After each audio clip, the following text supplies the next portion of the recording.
Olá!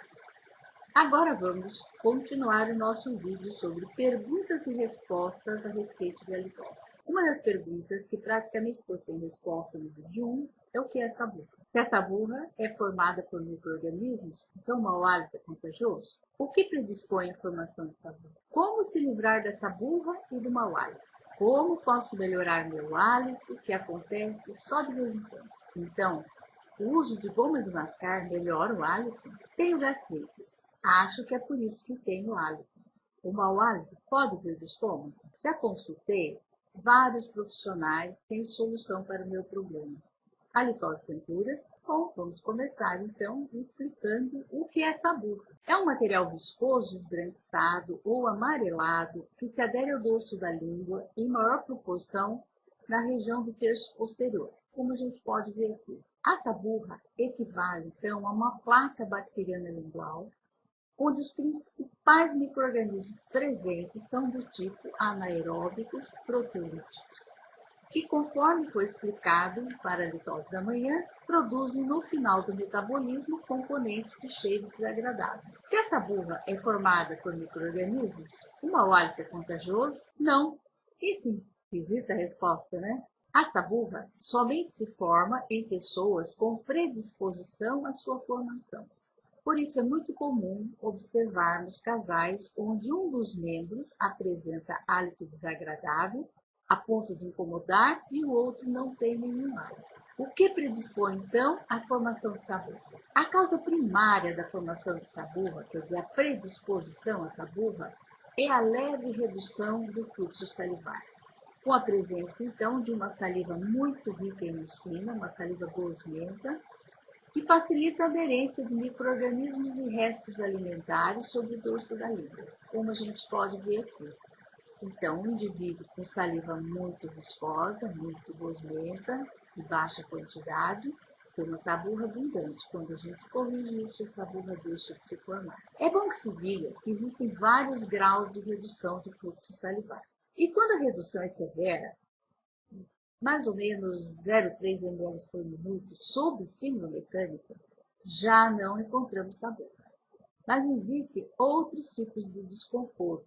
A língua fica bastante seca e bastante craquelada, marcada. É uma perda das papilas gustativas. A medida do fluxo salivar, que é a celometria, e sua avaliação deve ser feita por um profissional habilitado. Também é importante a avaliação das causas da redução do fluxo salivar, para que se possa decidir a respeito do tratamento. Uma causa bastante comum é o estresse constante. O indivíduo estressado tem redução de fluxo salivar. Como se livrar da saburra e do mau hálito? Existem pelo menos 3 abordagens. A primeira é a remoção mecânica da saburra por meio de limpadores linguais. Existem vários modelos de limpadores linguais disponíveis no mercado americano. No Brasil, nós encontramos também alguns modelos.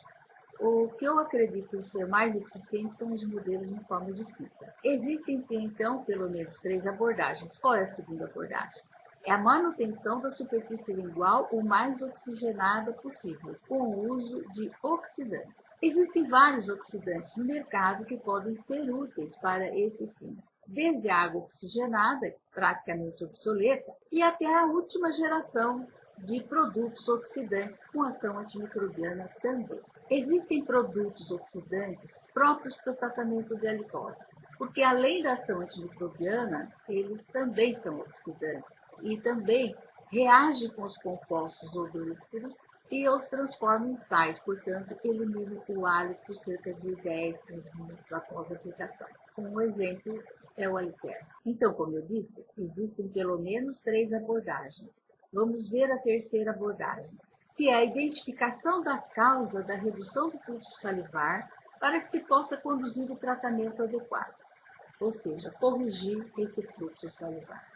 As 2 primeiras abordagens garantem um hálito saudável, porém exigem manutenção desses cuidados. A terceira abordagem, uma vez realizada com sucesso, garante resultados mais duradouros, sem a necessidade da manutenção do uso dos produtos para o controle da saúde, porque esse procedimento corresponde à eliminação da causa primária, que é o fluxo salivar baixo. Existem, então, formas de aumentar o fluxo salivar de forma, vamos dizer, fisiológica, aumentando a mastigação de elementos duros e fazendo então o estímulo mecânico e o estímulo gustatório. Existe o estímulo farmacológico também, que não é momento de tratar aqui. Como posso melhorar meu hálito, que acontece só de vez em quando? Quando o mau hálito não é crônico, mas apenas esporádico, devemos observar uma higiene bucal e lingual adequada. Estimular a salivação de maneira fisiológica, isto é, sem uso de medicamentos.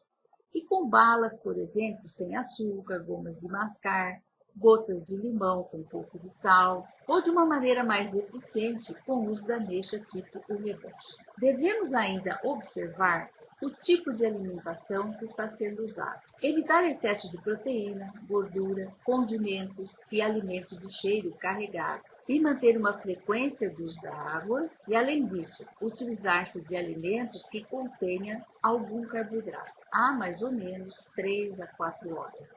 Não passar de 4 horas sem se alimentar. O alimento tem que ser equilibrado, até para conseguir manter o ritmo circadiano normal.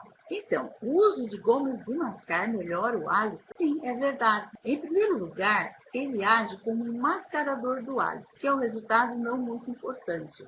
Mas em segundo, o que é mais importante é que aumenta a salivação, pela mastigação e pelo sabor da goma de mascar. Outra pergunta. A paciente costuma dizer, eu tenho gastrite, eu acho que é por isso que eu tenho hálito.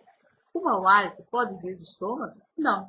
É muito comum os pacientes pensarem desta forma incorreta, mas também é comum os pacientes com gastrite terem mau hálito. Vamos explicar melhor esse mecanismo. À medida que essa burra se forma, ela passa a ser um meio propício para a instalação e proliferação de micro-organismos patogênicos, cuja porta de entrada é a boca. São exemplos os micro-organismos causadores de doenças pulmonares, gastrointestinais e até mesmo amidalites e doenças periodontais. No caso da relação halitose versus gastrite, a redução do fluxo salivar propicia a formação de saburra, a qual permite que o Helicobacter pylori se instale no dorso da língua e aí prolifere e aumente em número, podendo então chegar ao estômago e desencadear a gastrite. A manutenção do fluxo salivar em condições normais evita não só a formação de saburra e hálito, mas também previne a possibilidade do paciente se tornar predisposto